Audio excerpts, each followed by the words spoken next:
उल्लू हेलो, उल्लू हेलो, उल्लू हेलो, उल्लू हेलो, 80 420 80 9211, तुसी 420 तुसी 9211।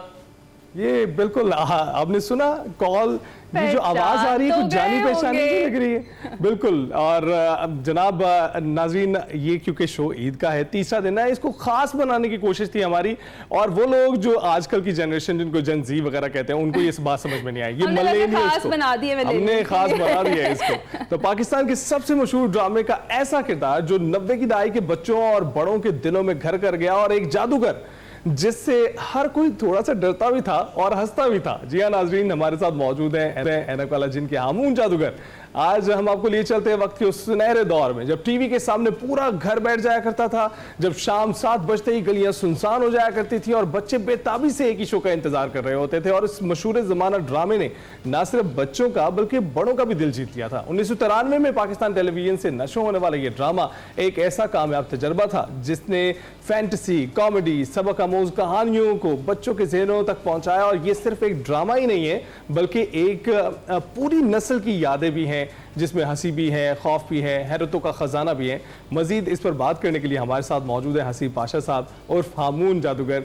तो उन्हीं से इस हवाले से बात कर लेते हैं। कैसे सर? जी अस्सलाम वालेकुम, ईद मुबारक आपको भी, देखने वालों को भी बहुत बहुत। जी अल्हम्दुलिल्लाह मैं ठीक ठाक। मुबारक, खैर मुबारक। आप हमें वापस ले गए पीछे, पता नहीं कहाँ पर हमारा जो सुनहरा दौर था। और आजकल तो ऐसा कंटेंट बनता भी नहीं है। ईद मुबारक हमने आपको विश की है, तीसरा रोज़ है, आप हमारे साथ मौजूद हैं, बड़े खुश नसीब हैं कि हम आपको होस्ट कर रहे हैं। हम आपको हसीब पाशा और हामून जादूगर कहें या फिर हामून जादूगर उर्फ हसीब पाशा? देखो जी, हसीब पाशा को तो उसके घर वाली जानते हैं बस। सही बात है। हामून जादूगर को पूरी दुनिया जानती है। और ये जो नाम है ना, ये मुकद्दर वाले आर्टिस्टों को मिलता है, वरना इतना काम करने वाले मैंने फनकार देखे हैं कि लोग ये तो कहते हैं यार ये आर्टिस्ट है, इसको किसी ड्रामे में देखा है, उनको नाम याद नहीं होता। मैं हूं या जकूटा जिन हो, हम फौरी तौर पर पहली लुक में पहचाने जाते हैं। जकूटा खास तौर पर, वो छोटा, उसका कादिल छोटा, उसका काला रंग, वो ऐसा अट्रैक्टिव था कि पहली देख हो जकूटा जिन। और अगर मैं साथ हूं तो साथ का ये हामून जादूगर। मैं किसी न किसी चीज की वजह से दूसरे, जिसे बिल बितौड़ी थी उन्हें चुड़ैल होने की जो एज था, और फिर जो ऐनक वाला जिन है उनको जिन होने का एज था। तो आप वाहिद इंसान थे उसमें जो एक जादूगर थे। और आपकी जो है ना, आपसे लोग जो है एसोसिएट शायद कम लेकिन डरते ज्यादा थे। तो कभी किसी ने कहा कि आप जुल्म ना करें? हाँ, बच्चे मुझे मिलते थे जब क्योंकि आर्टिस्ट को पता होता है कि उसका क्या हो रहा है, डायरेक्टर राइटर को नहीं पता होता। तो बच्चे आते थे कि देखें जी, वो आप मोहतर इमरान को आपने कुछ नहीं कहना, वो जकूटे को कुछ नहीं कहना, नस्तूर जिन को। अच्छा भी मैं अगली किस्त में नहीं आऊंगा। नहीं, आपने आना भी जरूर है, आपके बगैर मजा ही नहीं आता। मतलब पहला नेगेटिव करैक्टर है जो कि पॉजिटिव जो करैक्टर के ऊपर चला गया था। बिल्कुल बिल्कुल, और बहुत खूबसूरत। और मैं वही कह रही हूँ कि अभी भी हम आपको देखें तो हम वापस उसी टाइम में चले जाते हैं कि जब से हम ये ऐनक वाला जिन ड्रामा देखा करते थे और कितनी क्यूरोसिटी होती थी उस वक्त। टीवी पे 7 बज गए हैं तो हमने बैठकर देखना है। आपको कैसा महसूस होता है कि अभी तक, मतलब इतने लंबे अरसे के बाद भी आपको, आपकी फैन फॉलोइंग मेरे ख्याल से तो मजीद बढ़ी है, क्योंकि उसके बाद भी वो ड्रामा एयर किया गया है। बहुत सारे लोगों ने चाहा भी है कि उनके बच्चे उसको जरूर देखें, तो यूट्यूब पर उन्होंने उनको दिखाने की डिजिटल कर दिया गया, पीटीवी ने इसको डिजिटल कर दिया है। और अब ये अच्छे अंदाज में, खूबसूरत स्टाइल में ये जो है फौरी तौर पर दस्तयाब होगा। और अब मेरा ख्याल है कि नई नस्ल, वो जो कहते हैं नहीं पता नई नस्ल को, कि अब वो भी देख सकेंगे। पुराने आपकी उम्र के बच्चों को तो याद है, शायद वो इस जादू को नहीं समझ सकते जो इस वक्त था। क्योंकि मैं खुद भी देखता रहा हूँ और मैं खुद भी बहुत बड़ा फैन था। जादूगर लगा, कहने लगे कि मैं खुद भी जादू करता हूं। सीखने की कोशिश तो आपसे करते रहे उसमें। लेकिन जब हम स्कूल जा रहे होते थे तब हम देखते थे, फिर रात शाम 7 बजे तो हम ट्यूशन जा रहे होते थे, तो वहां से जब वापस आते थे हमारी पूरी कोशिश होती थी जल्दी से होमवर्क कंप्लीट करें और जाके देख लें। वो जो जादू है वो आजकल की नस्ल नहीं समझ पाएगी शायद। हाँ वाकई, ये वक्त के साथ साथ तब्दीलियां तो आपको पता आती रही हैं। पहले ब्लैक एंड व्हाइट टीवी, कहीं कहीं एक आध होता था वो टांगों वाला, दरवाजे बंद करने वाला। उससे पहले रेडियो था जिसपे हम कपड़ा डाला करते थे और वो सुनते थे।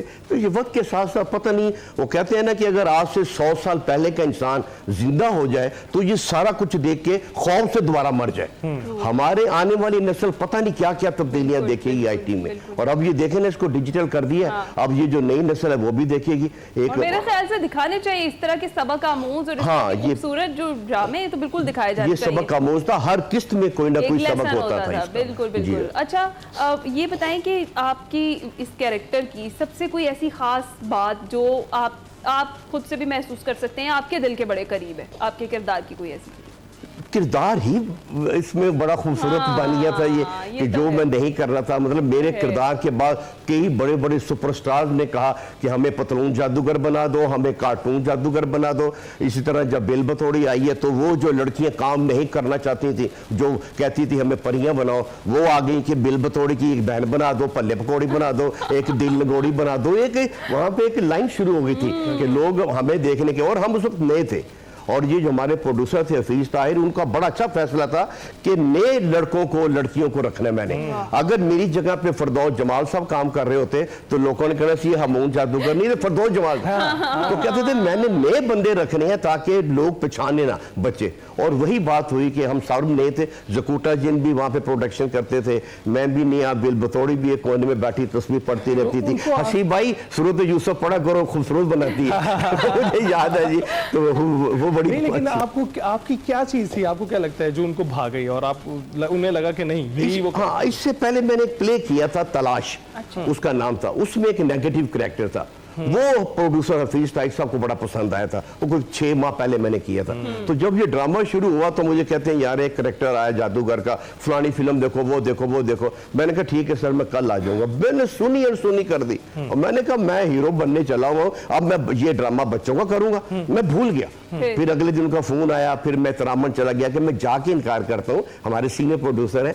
तो जाके जब मैंने स्क्रिप्ट पढ़ा, सारी कास्ट बैठी हुई थी, मुझे कहा जी हमून जादूगर का सीन पढ़ो। मैंने पकड़ा, मैंने पढ़ा, मेरा नाम हमून जादूगर है, कोई पतलून जादूगर नहीं है। बिल बतौड़ी नसा चौड़ी, अद्धी मिट्टी अद्धी कौड़ी, आई एम सॉरी, चुड़ैल नहीं तू डैन है, मेरी प्यारी भैन है। जब ये फिक्रे आए तो सारी कास्ट हंस पड़ी, तो क्लैप आ गई मेरे लिए वहां पे। प्रोड्यूसर साहब बड़े खुश हो गए, यार I want this type of character, you are doing very well. मुझे यही चाहिए था। अब मैं थोड़ा घबरा भी रहा हूं, मैं तो इनकार करने आया था। फिर मैंने कहा चलो एक दो किस्तें करके भाग जाऊंगा। मैं मेकअप मैन के पास गया, मैंने कहा यार हसीब पाशा को छुपा दो, ये नजर ना आए। उसने कहा बैठ जाओ जी। मैं कुर्सी पे बैठ गया, उसने इतना हैवी गेटअप कर दिया कि जनाब हसीब पाशा दूर दूर तक नजर नहीं आ रहा। अब जब मैं कैमरे के सामने गया हूं तो वो 200 साल का हमून जादूगर लगा। इतना खौफनाक लगा कि वही जो मेरी ना थी वो हाँ में बदली, और ऐसी बदली कि आज 30-32 साल हो गए हैं और हमून जादूगर जिंदा है। वाह वाह वाह वाह, जबरदस्त। अच्छा सर, अभी ईद का दिन है तीसरा, तो थोड़ी सी ईद की भी डिस्कशन कर लेते हैं। 2 दिन कैसे आपके गुजरे और उमूमी तौर पर क्या रूटीन होती है ईद के दिन में आपके? तो मुझे लगता है कि फैंस आते होंगे मिलने आपसे ईद खास तौर पे। अब तो मैसेजेस पे सारा काम होता है जी, वो भरे होते हैं, सैकड़ों के हजारों के हिसाब से होते हैं। फिर मैं मुश्तरका तौर पर सबको जवाब देता रहता हूँ जी ईद मुबारक का। अब तो देखें ना, कभी याद होगा कि कभी ईद कार्ड होते थे, ईद उल फितर पे, ईद उल, अब खत्म हो गए सारे। लेकिन ये है कि बस मैसेज आपके आते हैं और उसी पे हम जवाब देते हैं। बाकी दिन बड़ा मसरूफ गुजरा। पहले 2 दिन बकरा तलाश करने में एक बड़ा टफ काम है कि आप अपनी बसात के मुताबिक अपने बजट में रहते हुए जानवर को तलाश करें। वो एक डेट्स ए टफ जॉब।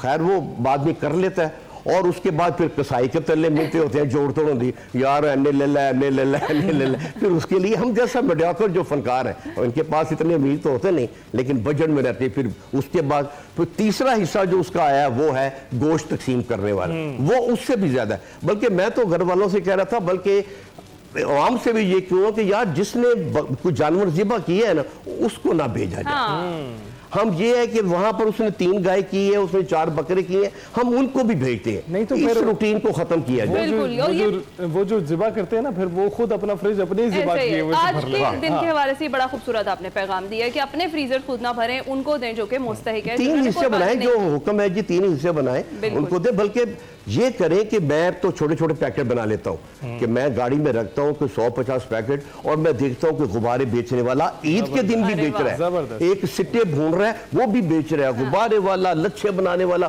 तो जो मुझे नजर आते हैं ना, तो मैं खामोशी से वो किलो आधा किलो उनको वो पकड़ा देता हूँ। बहुत अच्छी चीज है। बल्कि एक और जो जरूरी बात ये है कि ये जो ज्यादतियां करते हैं, मैंने परसों ईद पे देखा है कि जानवर बेचने वाले वो जो बेईमानी और झूठ से जो जानवर बेचते वो बड़े- हैं, सींग टूटा हो तो वो जोड़ देते हैं एल्फी के साथ, उसके बाद वो जो है ना उनके दांत टूटे हुए नकली दांत लगा देते हैं, टीके लगा के इंजेक्शन लगा के उनको खड़ा कर देते हैं। कई मेरे इलाके में भी ऐसा हुआ सोसाइटी में कि जानवर गिर पड़े, उठा के वो खुदारा, ये सुन्नत इब्राहिमी है, इसमें बेईमानी व्यापारी हजरात ना बिल्कुल करें, ना बल्कि हुकूमत इसे अपने कंट्रोल में ले। जिस तरह आप मुर्गी का रेट तय करते हैं, आप गोश्त का छोटे का बड़े का जरूरी रेट है, तय कर दें बिल्कुल। और उसी हिसाब से कहने के लिए सईद पे ये रेट है, इस तरह- और जाएं अपनी मर्जी से जिसकी जो ताकत है वो तो जी हाँ। तोले और खरीद के घर ले इस आए। तरह अपना ईमान भी वो खराब ना करें। बहुत शुक्रिया हसीब पाशा साहब, हामून जादूगर साहब, आपका बहुत शुक्रिया। हमने ब्रेक पर जाना है, लेकिन क्विकली थड़ी से कहूंगी कि आपका जो फेमस वो वाला डायलॉग है ना, हम उससे ही ब्रेक पर। अच्छा, ताकि इस यादें टूटने दोबारा वाला से था, ताज़ा बिल हो। बतौड़ी को जी। बुलाने वाला ज्यादा मशहूर हुआ। जी, जी। गुम गुम गुमा छुम छुम छुमा कचकुमा कचकुमा, चल चल चक्री बिन बिन बकरी, बिल बतौड़ी नसा चोरी खाले कचौरी, मैं हूं चंदा तू चकोरी, आजा कौमन कौमन। अरे मैंने कहा था ना, चुड़ैल नहीं तू डैन है, मेरी प्यारी पैन है, सोनिया यादियां पालियां। जबरदस्त।